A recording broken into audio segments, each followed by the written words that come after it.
মানে এই কুটিকালবাদ দোল মন্দির প্রায় 14 বছর ধরিয়ে রাস হয়ে আছে, কিন্তু এই বছর এই যে করোনার জন্যে তাতে এই তার জন্য এবার আমরা সাময়িকভাবে এই বছরের জন্য আমরা রাস স্থগিত রাখছি।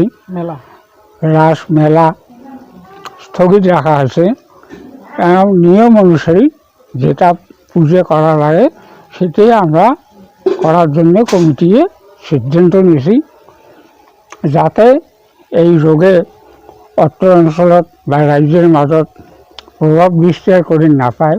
তার জন্য সরকারের নিয়ম অনুযায়ী আমরা এই বছর রাস মেলাটা আমরা সাময়িকভাবে কমিটির সিদ্ধান্ত মামলে আমরা মানে আর কি স্থগিত রাখছি। যখন যদি একদিন কোভিডের থেকে আমরা নিশ্চয় পাই বা কোভিড নিশ্চয় পাই, তখন আবার এই রাসমেলা আগের মতনভাবে মানে রাসমেলা অনুষ্ঠিত হব। এইবারে কিমানতম হল? হ্যাঁ, কিমানতম হল? এইবার 15তম রাস হলেহেঁতেন, কিন্তু এই করোনার কারণে সাময়িকভাবে এই বছর রাসমেলাটা স্থগিত রাখা হয়েছে।